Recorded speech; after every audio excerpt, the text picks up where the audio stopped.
aparentemente não tem razão para quebrar. Ok, volta.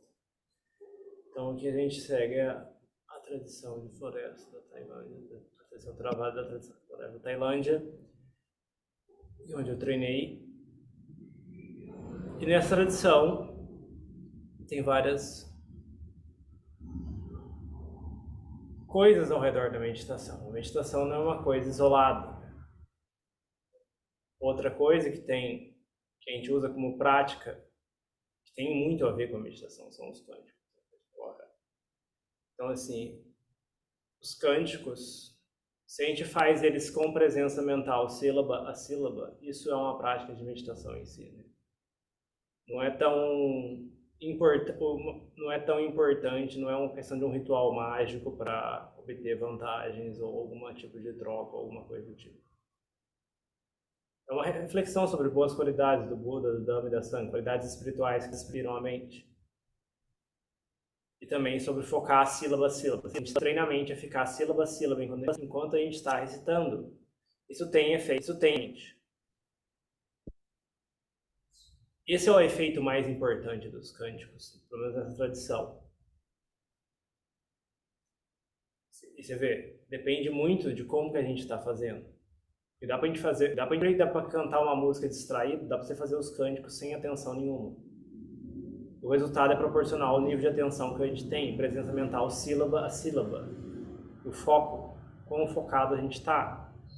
Se a gente lê uma linha pensando, refletindo filosoficamente no significado, não vai dar muito certo. Óbvio, é importante saber o significado, é importante refletir sobre o significado, mas não durante fazer os cânticos. Uma coisa em cada hora, cada coisa no seu lugar. Então, nessa tradição, os cânticos são uma ferramenta para pacificar a mente. Eu também já fui muito teimoso com o cântico. Antes de eu conhecer essa tradição, eu achava que cântico era muito perda de tempo, né? Fazer algo só curtinho também. Mas depois eu comecei a ver que às vezes você sentava em meditação direto, a mente estava por toda parte por muito tempo. Mas se você fizesse cânticos com sati, com presença mental antes, por um longo período de tempo, às vezes tinha mais resultado do que você sentasse em meditação direto todo aquele tempo. Então é algo que a gente tem que testar e ver. Essa tradição tem mais de 2.500 anos, mais do que a gente tem, cada um de nós tem aqui. Né? Então deve ter alguma coisa boa nisso, né? Se essa tradição, esse hábito foi mantido, né? Até hoje. Alguém viu algum benefício? Né? Então, antes de sair tirando conclusões, é melhor pegar e testar. Né? Se a gente tem atolado a nossa prática, né, que a gente pegue e teste ferramentas novas. Né? Teste, experimente e veja os resultados. Então, o mais importante é o efeito que tem na mente. Isso é o foco aqui. Enquanto a gente faz. Então, a gente tem o costume de fazer bastante cântico, né? Esse grupo de domingo, né? Então, mesmo que a gente não saiba Pali, né? A gente faz com tradução de linha a linha. Né? A gente pode tentar acompanhar visualmente, ou então tentar, pelo menos, fazer baixinho. Né? Pronúncia do Pali, do português. Se a gente conseguir fazer pelo menos baixinho, tem mais envolvimento mental. E mais envolvimento mental exige mais presença mental. E isso gera mais resultado. Em termos de pacificar a mente, clarificar a mente. Então,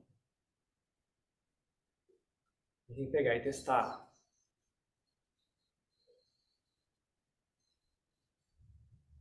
Às vezes não é uma, duas vezes, é várias vezes.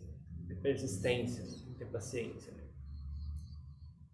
Se Dhamma se praticado corretamente, ele dá frutos, né? Independentemente da época. Mas um condicional importante dessa frase é se praticado corretamente. Se a gente pratica incorretamente, não tem nenhum Buda que vai dar garantia pra gente. Se a gente não segue a receita, não tem como culpar o médico. Então, aqui não é muito diferente.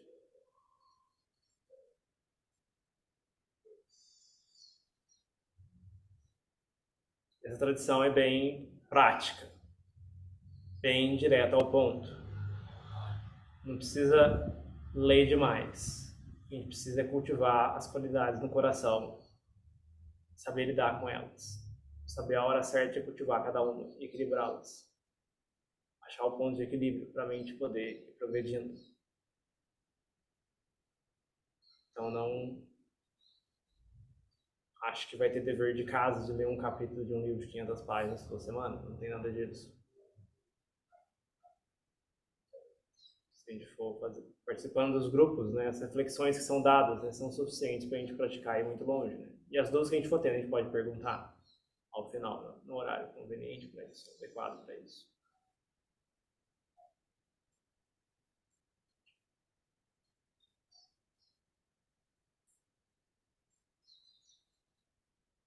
Então, geralmente tem os cânticos, depois tem a meditação, depois tem algumas reflexões no final. E o espaço para perguntas. Então fica esse convite de pegar e testar.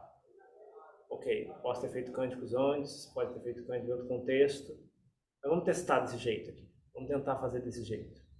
Desse jeito específico. Focar sílaba a sílaba. Vamos ver o efeito que tem na mente.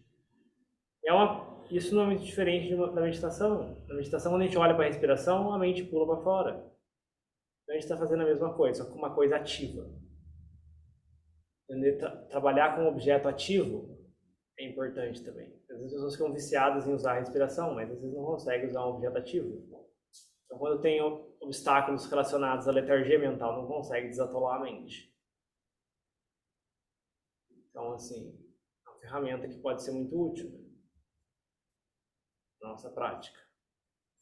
Então, tem que pegar e testar. Isso depende de cada um, você vê. A pessoa pode estar fazendo cântico, bela e harmoniosamente. Mas se a mente não tiver essa T, não tem resultado. Tem que ter presença mental, sílaba a sílaba. Isso é com cada um. Não tem como ver o que cada um está fazendo. Justamente cada um. Então, sem mais delongas, né, a gente pode ir para o livro de cânticos. Então, quanto mais envolvimento mental tem, melhor. Então fica a nosso critério. Se a gente vai só observar sílaba a sílaba, ou se a gente vai tentar pelo menos fazer baixinho, ou se a gente vai tentar conseguir fazer em voz alta e harmonia com os demais participantes.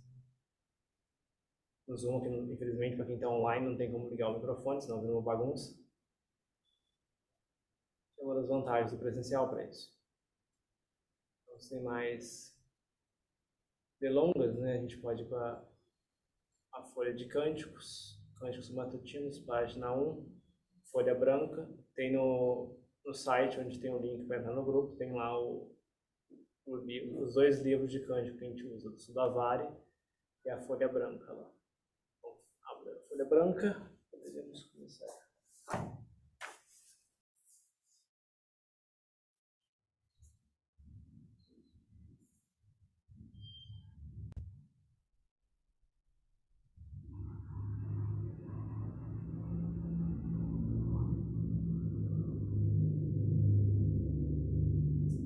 Contemplar, a gente tem que contemplar esse corpo. O Buda ensinou a contemplar esse corpo, antes de qualquer outra coisa.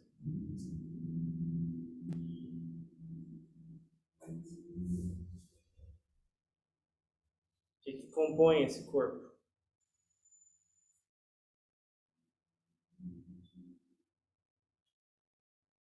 Pegar um pedacinho desse corpo e colocar no microscópio, que a gente vê.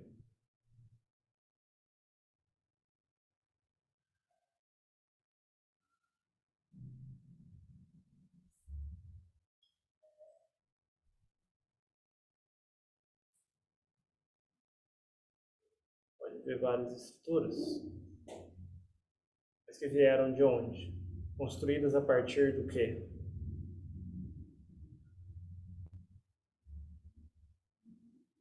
Como que esse corpo foi construído até chegar onde ele é hoje? Que tijolos? Que cimento foi utilizado para isso?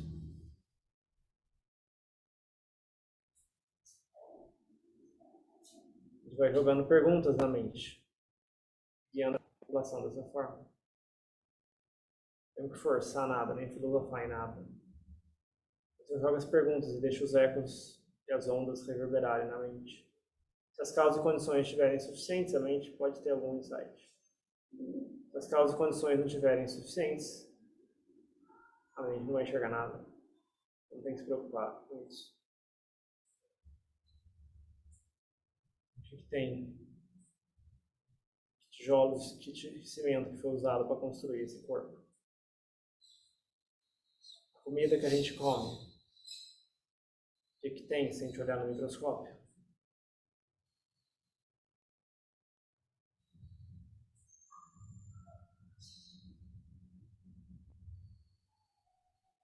Várias coisas que vieram da natureza, seja coisas da terra, coisas do ar, coisas da água, uma série de compostos.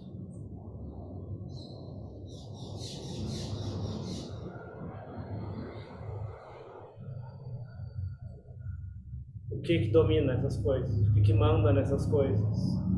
Que regras regem essas coisas? A gente tem algum poder de comando sobre essas coisas? Sobre esses compostos, esses elementos? Que poder de controle a gente tem sobre esses elementos?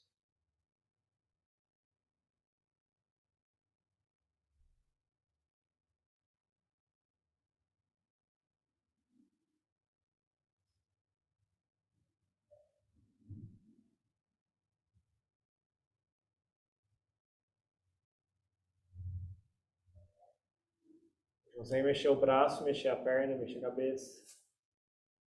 Mas fora isso, o que a gente consegue fazer? No nível dos elementos que compõem esse corpo. Consegue apertar um botão e curar o corpo magicamente? Cortou o braço, você consegue apertar um botão e recosturar o braço automaticamente? Ou vai depender das causas e condições que regem esses elementos, essas células, essas coisas do corpo?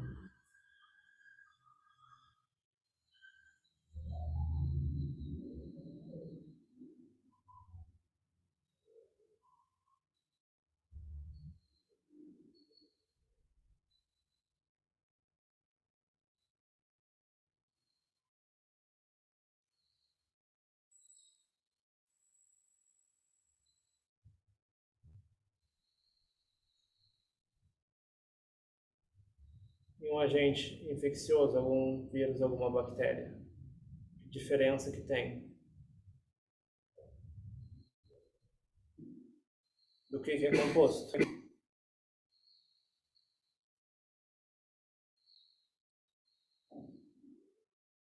A posição é tão diferente assim, desse corpo? A gente tem algum controle sobre isso?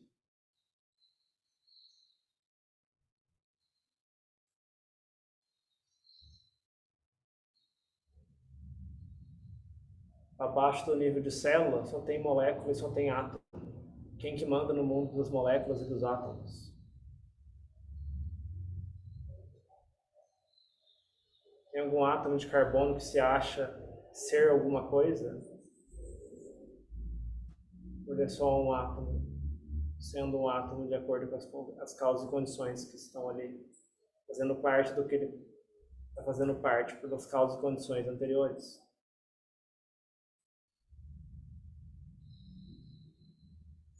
O que tem sob o nosso controle nessas coisas?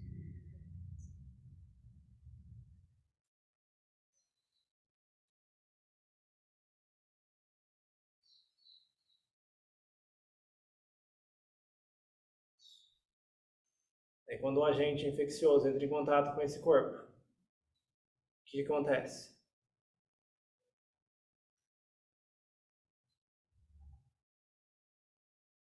A gente tem algum direito de dar palpite no assunto?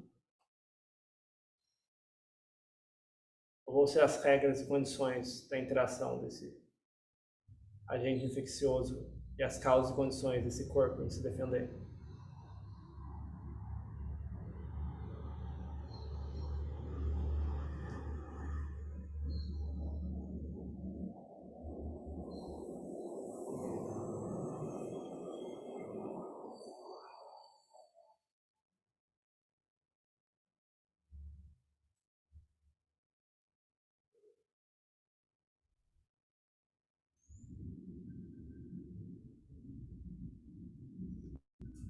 Minha natureza é adoecer. Adoecer é inevitável, a gente visitou isso mais cedo.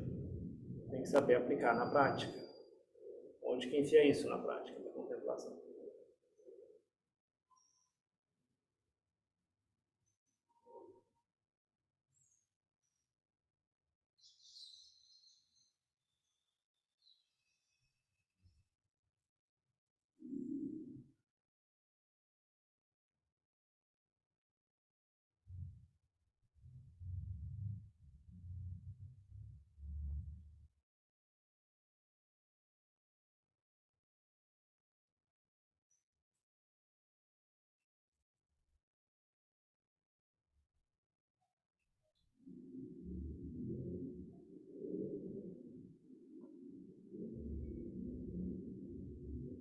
Se a gente olha no nível de célula, ainda tem um corpo de um lado e um agente infeccioso do outro.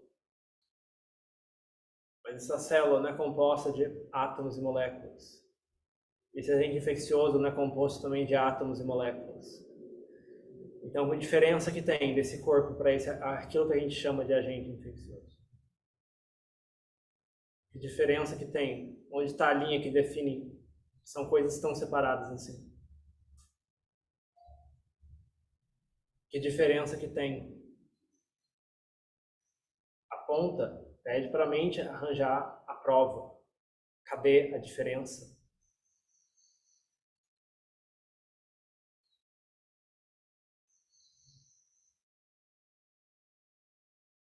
No nível de átomos e moléculas, de elementos naturais, qual que é a diferença? Pergunta para a mente, até a mente aceitar.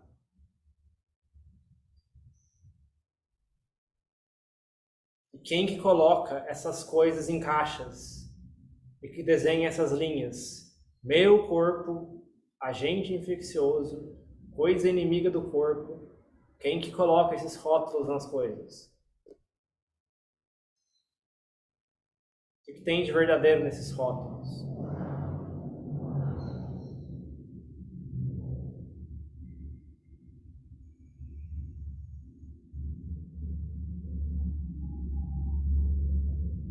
Que diferença que tem para um jogo de futebol? Se você é só um telespectador.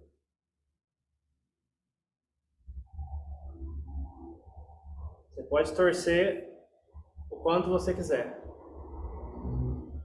Mas o time A ou o time B ganhar não tem nada a ver com você.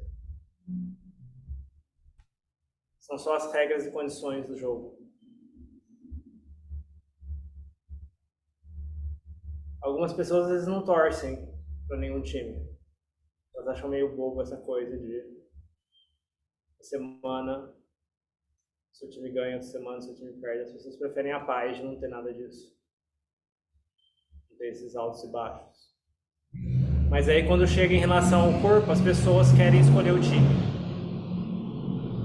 Elas escolhem um time. E consequentemente elas sofrem os altos e baixos. Elas escolhem o time do corpo. E aí o time do corpo tem que ganhar, porque eu quero que ele ganhe. E aí se ele começa a apanhar e perder, levar gol, a gente fica triste, fica abalado, fica revoltado.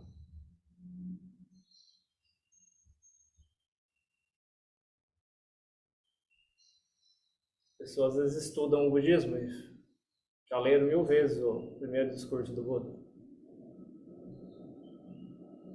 onde eu falo das causas do sofrimento. Desejos ignorantes, isto é, Kama Tanha, Bhava Tanha, Vibhava Tanha. Desejo por prazeres sensoriais, desejo por ser existir, desejo por não ser não existir.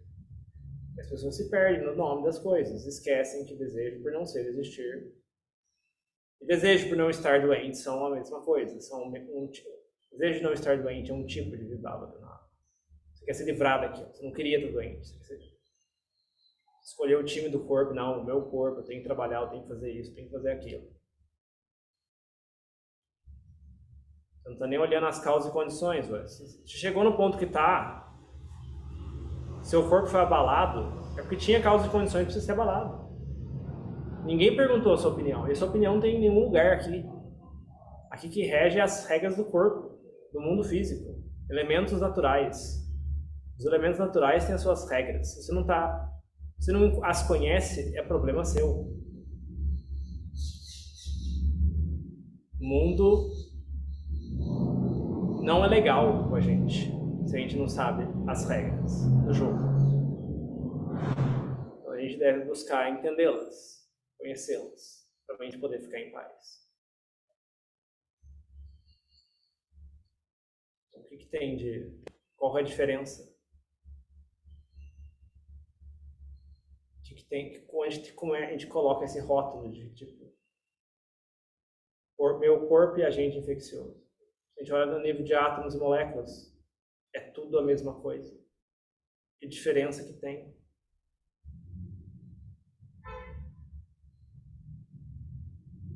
Se um for mais forte, um ganha. Se o outro for mais forte, o outro ganha. Opinião, ideias, sonhos, planos afetam aqui? Quais são as regras do mundo atômico, molecular, da biologia?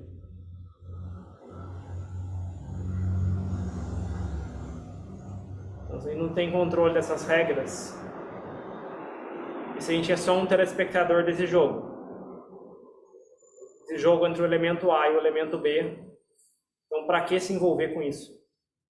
Não olha, deixa quieto.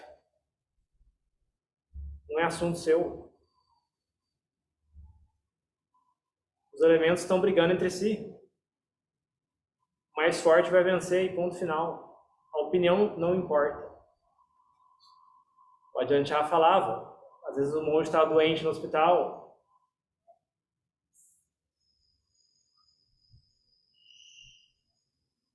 Ou você vai melhorar, ou você vai morrer. Pode parecer duro para algum ocidental, mas se a gente parar e refletir, é essa mesma símile do jogo.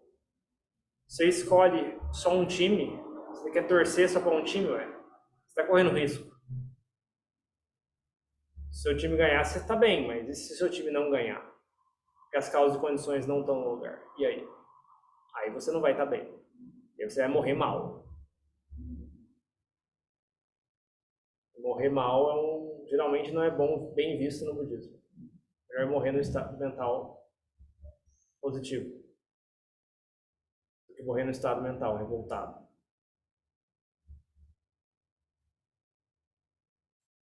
Então olha como que a arrogância da mente vai pregando uns rótulos umas coisas, né?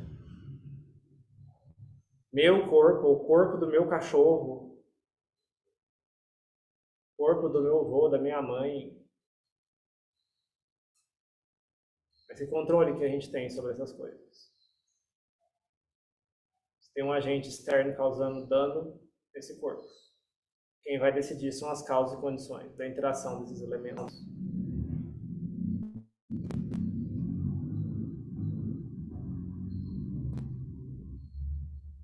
Se a mente tiver um pouco de paz, talvez ela consiga sentir um largar, um abrir mão, um soltar do corpo.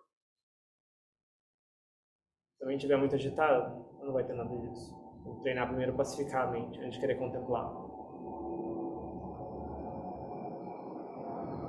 Então, cuidado.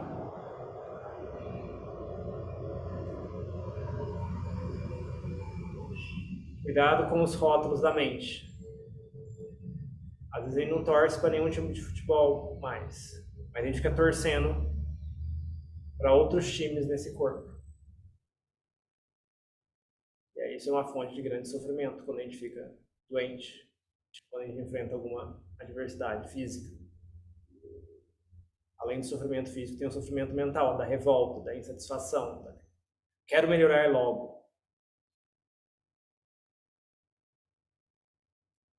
Também essa atitude, né, de começou a sentir alguma coisa, não, já quero tomar um remédio, já quero ir no médico, já quero ir para o hospital, que vai que é algo grave, né? Você vê, a pessoa já entra no modo defensivo total, né? Tipo, meu time tem que ganhar. A pessoa nem quer ver o que está acontecendo, né? A pessoa meio que apagar, né? Isso é Vibhava Tanha puro, né? Desejo por não ser, não existir. Desejo por se livrar de coisas. Desejo por não experienciar coisas que está experienciando. É tudo farinha do mesmo saco.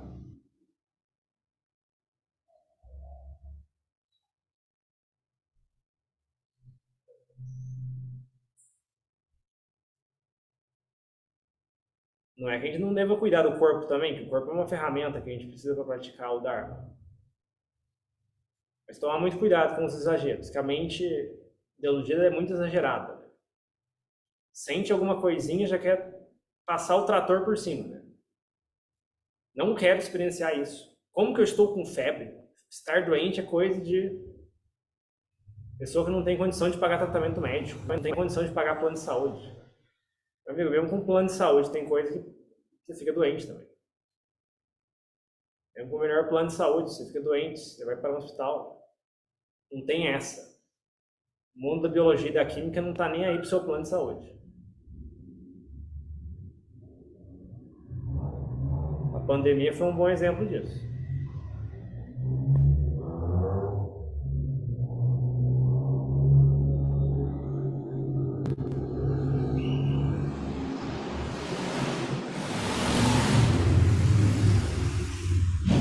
Então, olhar, ok, surgiram sensações desagradáveis no corpo. Muita coisa o corpo resolve sozinho. Muita coisa o corpo resolve sozinho, sem precisar de suporte.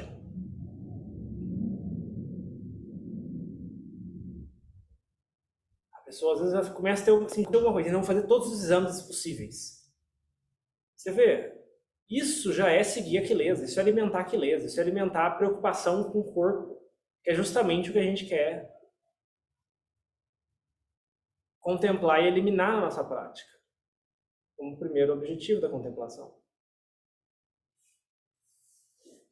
Ah não, se eu ficar doente vai atrapalhar a minha meditação, eu não vou conseguir meditar com a respiração. Outra, mais quilesa ainda, mais delusão ainda.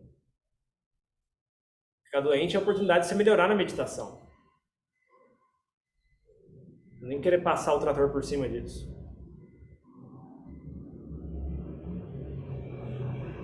Óbvio que se os sintomas estiverem além da conta do que a gente aguenta, ok, tomar algum medicamento para ajudar, né?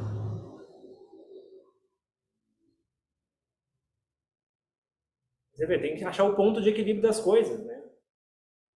Tipo, se você for a pessoa é monge, né, por exemplo, não é todo dia que tem carro para ir pro médico, né? Às vezes você fica doente com alguma coisa, só vai ter um carro daqui 3 dias, 4 dias, 5 dias, uma semana. Você às vezes fica longe da cidade. Você tem que esperar. A não ser que você esteja tipo, sangrando hemorragicamente, perdendo muito sangue, ou seja uma coisa urgente e igualmente grave, ninguém vai levar no médico que está com uma febrinha. Podia ser malária que fosse. Em Mapjã, por exemplo, tinha malária quando a Diana foi para lá. E, tipo, todos os monges pegaram malária. E não tinha carro do mosteiro. Para ir para o hospital, eles tinham que ir para a estrada, doente, com febre, no sol, no calor da Tailândia, e lá esperar por várias horas aparecer a boa vontade de alguém para levar. A cidade mais próxima ficando a mais ou menos 1 hora de viagem. Depois esperando para voltar também. E às vezes não tinha o remédio também. Ia lá, perdia o dia e não tinha o remédio. Então não tinha choro, não tinha vela. Tinha que ficar com budô e aguentar.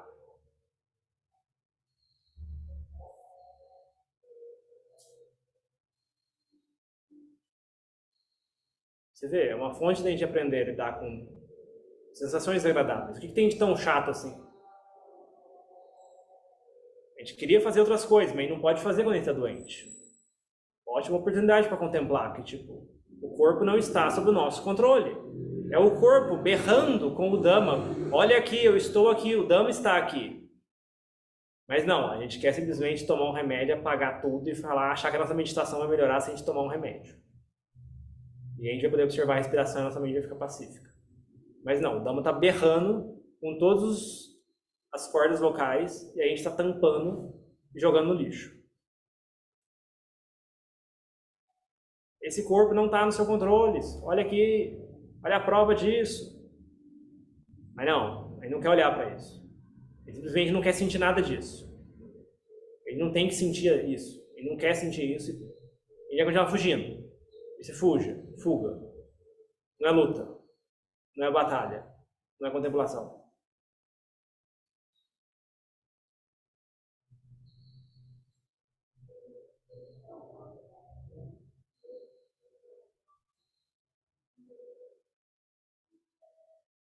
Então, o treinamento monástico tem muito disso, né? Você tem que esperar vários dias. Você não tem opção. Você não tem como pegar um carro e sair para ir no médico. Tem que esperar uma semana, às vezes 2, para ir no médico. E às vezes, muitas vezes acontece, até lá já melhorou sozinho. Aí você vê o quanto que às vezes você não precisa fazer nada. O corpo já é capaz de resolver muita coisa sozinho. Óbvio que tem coisas que realmente é necessário tomar uma ação rápida, né? Por exemplo, eu tive erisipela algumas vezes na Tailândia. Tipo, é o tipo de bactéria que os ocidentais não têm muita capacidade de lidar. O corpo ocidental não tem muita capacidade de lidar. Então você perde muito fácil, né? Então aquilo vira uma infecção muito perigosa, muito rápido, se você não fizer nada. Então, mas assim, você faz com a mente leve, né? Tipo, opa, começou a ter sintoma, vou observar 2 dias. Se ficou feio, vou tentar ligar para algum leigo, conseguir o medicamento.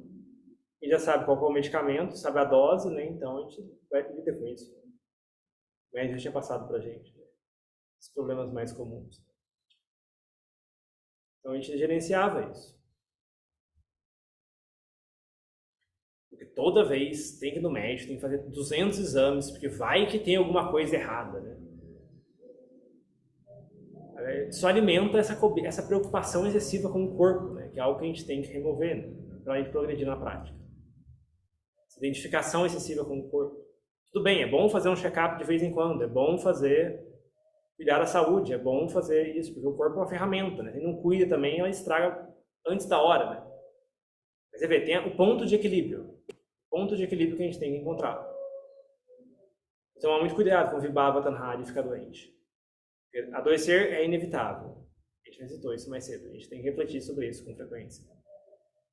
Sem simplesmente passa um trator por cima toda vez que a gente fica doente, toma um analgésico, nocaute, tipo tramadol toda vez que a gente fica doente, né? A gente está fugindo, né? A gente não está enfrentando o inimigo. Por mais que a pessoa tenha o melhor plano de saúde, tenha o melhor tratamento médico, tenha um médico top de linha, lembrar, esse corpo vai morrer, isso é inevitável também. Eu não acho que vai escapar, não acho que vai ser mais esperto. Então, assim, melhor treinar agora com essas coisinhas, que às vezes é uma resfriadinha, às vezes é uma gripezinha, às vezes é uma febrinha, às vezes é dor no corpo, coceira. Melhor lidar com isso do que vai querer treinar para a batalha na hora da morte. Na hora da morte, possivelmente vai ser nível hard, não vai ser nível easy. Então, é melhor treinar com o que é fácil agora do que chegar no ringue depois, lá na hora da morte, despreparado. Aí quero ver a gente morrer bem, lidando com sensações dolorosas, a gente nunca treinou isso. Então, é melhor treinar agora. É melhor não fugir e querer tampar o sol com a peneira dos momentos que a gente fica doente. Ou quando esse corpo começa a estragar. Então pare e olhe, o Dhamma está berrando na sua frente. Esse corpo não é seu, esse corpo não está no seu controle. Tenta achar esse grito do corpo. Escute o Dhamma que ele tem para falar. Tem que ter sati, tem que ter presença mental. Ele começa pacificando a mente e contemplando. Então, cuidado, muito cuidado com o Vibhava Tanhā com relação a ficar doente ou os outros estarem doentes. A gente faz o que é possível, mas no final depende das causas e condições. Mesmo que a gente faça um tratamento médico ou um tratamento de medicamento para a gente ou para outra pessoa, vai ter sujeitos às causas e condições do corpo interagindo com aquela substância. Às vezes resolve, às vezes não resolve. E se não resolve, a gente tem que estar disposto a abrir mão, a soltar, a largar e aceitar o resultado. Se a gente só aceita o resultado de um lado, então a gente pode sofrer. Se a gente está aberto a aceitar os dois lados, então não tem como ter sofrimento na mente. Pode ter sofrimento no corpo, mas não vai ter sofrimento na mente. Então, fica o convite de testar essas coisas, experimentar essas coisas.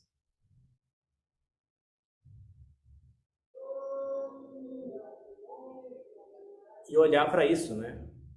Que diferença que tem, né? Tipo, entre aquela doença ou agente infeccioso e o corpo. Onde está a diferença, né? O que diferencia um do outro? Nível celular, biológico, talvez a gente consiga traçar uma diferença, mas se a gente for mais fundo que isso, né?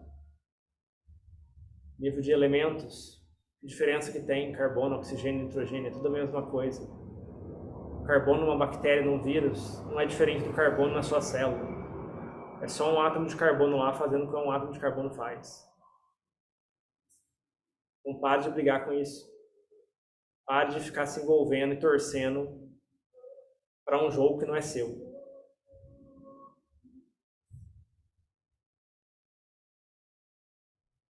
Deixe as causas e condições e cuide das causas e condições na medida do possível e com atitude equilibrada.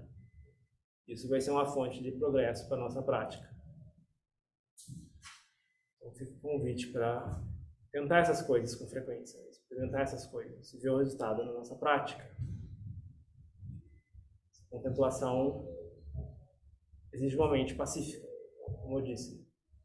Se a mente não está muito pacífica no começo, é muito difícil de ter algum benefício. Então que a gente faça mais vezes, que a gente tente mais vezes, experimente. E aí as coisas vão se encaminhando.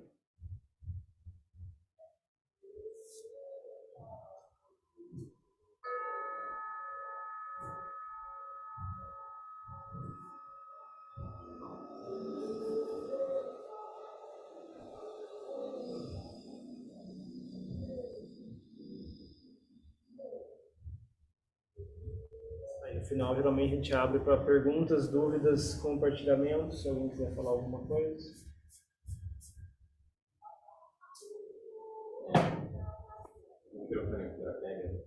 Pega, não posso. Ah, não, eu digo, para pegar você sim, você está falando dos ruídos lá de fora. Ah, é. Deixa. Tem o que fazer.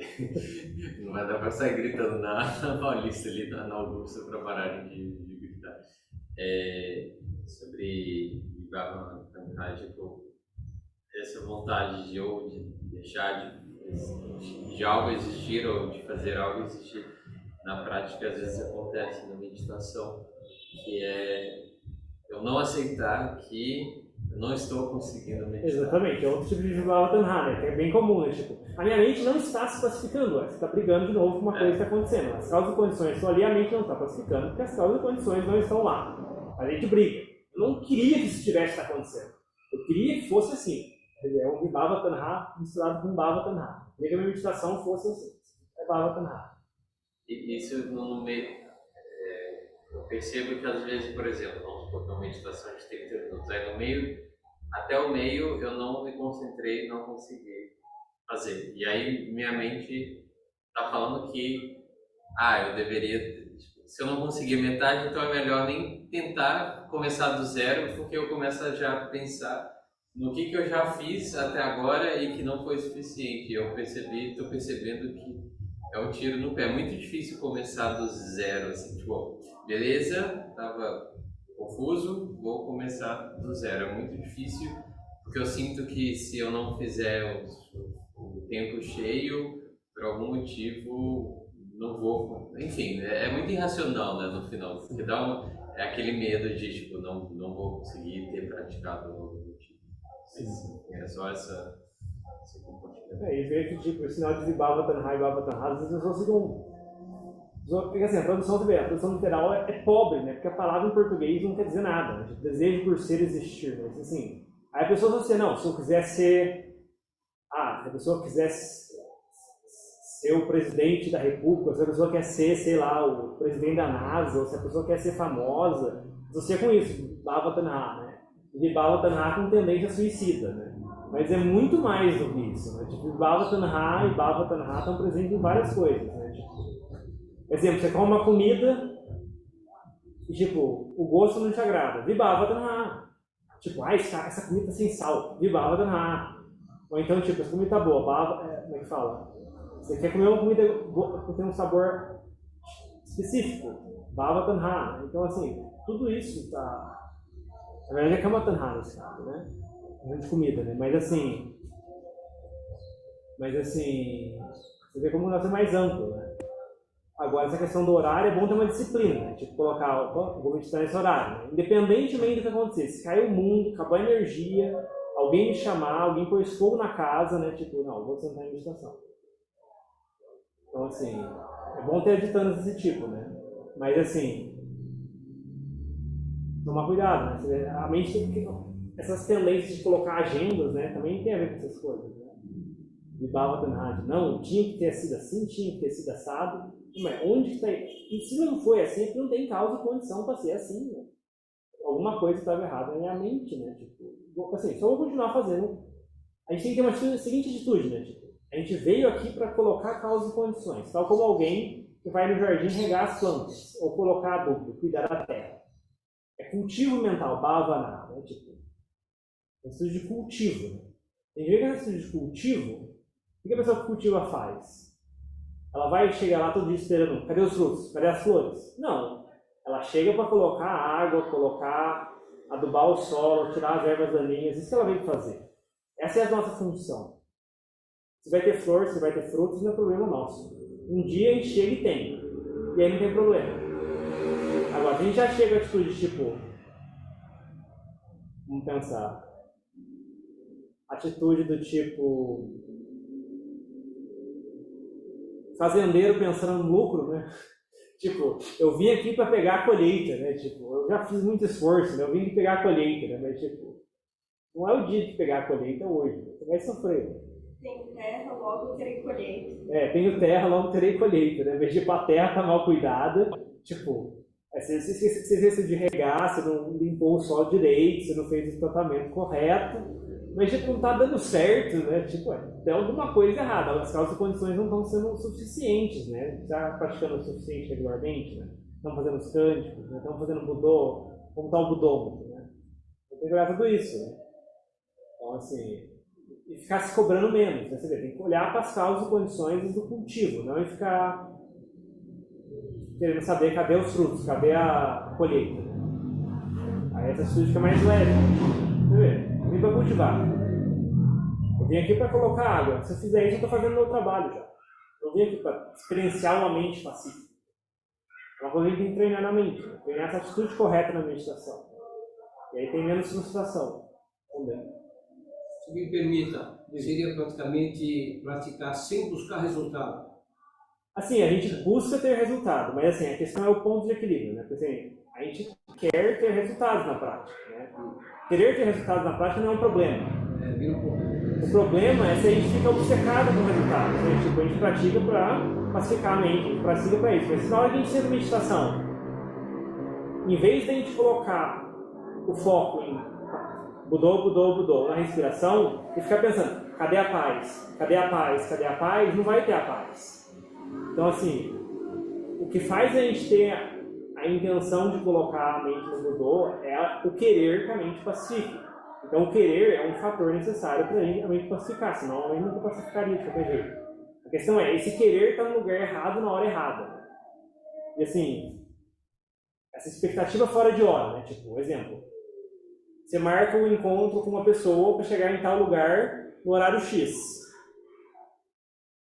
Aí, tipo, você chega antes e, tipo, cadê essa pessoa? A pessoa não chegou ainda. Não é culpa da pessoa, é culpa sua. Você chegou, a gente chegou antes. A gente chegou antes, então, assim, você vê. Espera, né? Você espera, né? Então, assim, essa atitude tem que ser essa flexibilização. Então, você vê.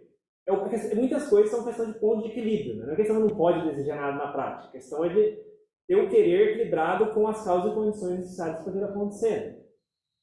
Então, equilíbrio, né? Você vê, energia na prática. Se fizer mudou muito rápido, às vezes tem muita energia, mas às vezes a mente fica agitada. Se fizer só respiração, às vezes a mente fica muito tranquila, fica muito sonolenta. Então você tem que achar o ponto de equilíbrio. Cada um tem um ponto de equilíbrio. Então, assim, não tem um ponto ali específico vale para todo mundo, tem que encaixar o nosso. Uma pergunta, digo, na meditação, a gente às vezes entra na meditação um pouco perturbado, coisa assim, e leva um tempo na meditação para a mente se pacificar. Isso é correto, né? É assim, sim, porque, como é que fala? É como se a gente tivesse, como é que fala? A casa ficou, a gente saiu para viajar por um tempo, a casa ficou fechada, então assim, não tinha ninguém cuidando da casa, né? Principalmente, então assim, ou sem um cuidado muito próximo da casa. Né? Tinha alguém limpando a casa, mas não estava limpando tão bem que nem a gente limpa, né? Então a gente chega, opa, tem que limpar essa bagunça. Depois de um tempo a casa fica limpa de novo, mas a gente chega e limpar a bagunça, né? Então assim, por mais que a gente pratique regularmente, né? Quando a gente não está na meditação formal, né, mais lixo se acumula na mente, né? Então é normal que tipo, demora um tempo para a mente pacificar. Né? Uma coisa é praticar a prática formal, outra coisa é a prática informal. Né? Ou seja, tendo presença mental ao longo do dia, tentando manter budô na mente ao longo do dia. Então, é normal isso. Algo mais? Pergunta, pessoal do online? Dúvidas? Então é isso. Semana que vem. Uma pergunta. Diga. Quando você se refere a Budô, Budô significa o quê?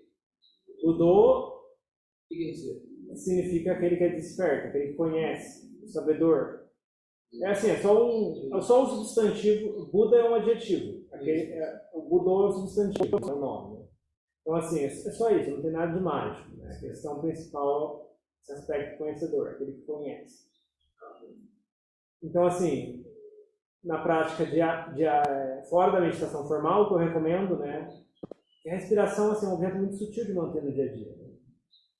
Assim, no meio da rua, se andando para lá no metrô, no trem, no ônibus, é difícil de manter a respiração clara e nítida, né? Então a gente precisa de um objeto mais ativo, né? Então Budô, pode ter uma japamala, um cordão de conta, aquele terço budista, né? Ou então um contador analógico, seja lá o que a gente preferir. Ou então simplesmente o nosso dedo batendo no bastão do ônibus ou do trem. Isso já é uma meditação em si. Isso a gente vai estar deixando a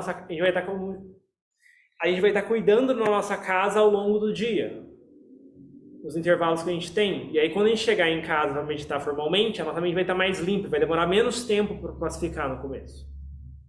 Então assim, se estabiliza mais a mente, né? Se a gente cuidar dela ao longo da semana, não ficar muito tempo fora, né? Vou ver se eu entendi. O Budô ele não precisa ser usado só na meditação. Ele pode ser usado durante o dia.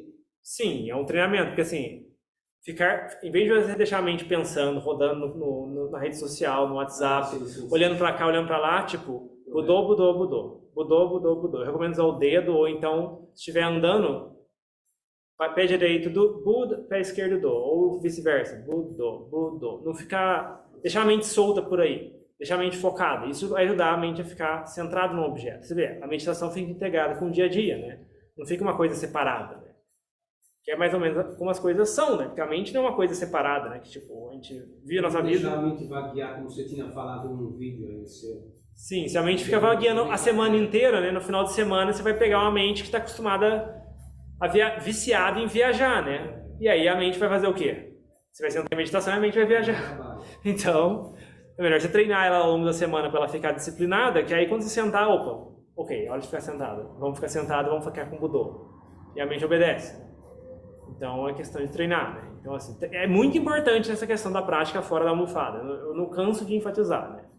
Porque se a gente quiser ter progresso, a gente tem que ter isso. Só a meditação formal por si só não tem força suficiente para modificar a mente de forma profunda. Então a gente tem que treinar isso também. Treinar Budô. Não deixar a mente ociosa, né? E a gente vai ver o quanto de pensamento e porcaria que a gente vai evitar. E como que a nossa mente vai ficando mais pacífica, né?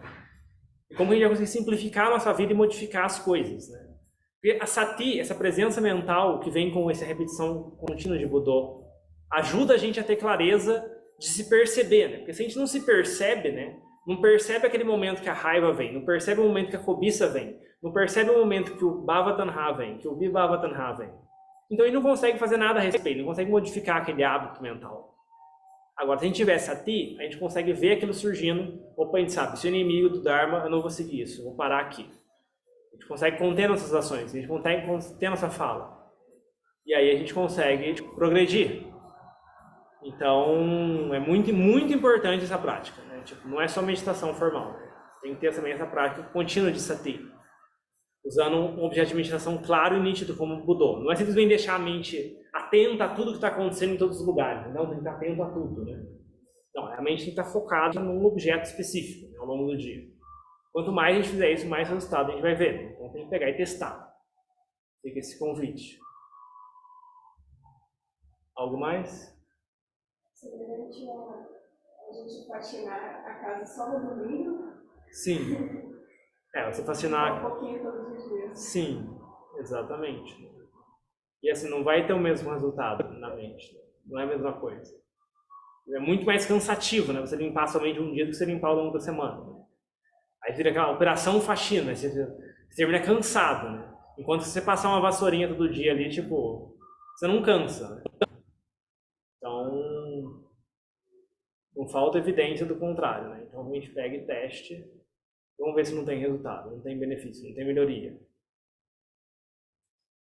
Você vê, é muito importante isso, né? Ver a diferença de meditação budista para meditação fora do budismo. Fora do budismo é mais um relaxamento, não tem toda essa questão de disciplina, de ficar com o Budô fora da meditação formal. Então, assim, isso é muito importante também de ser praticado. Estamos bem atrasados já para variar, né?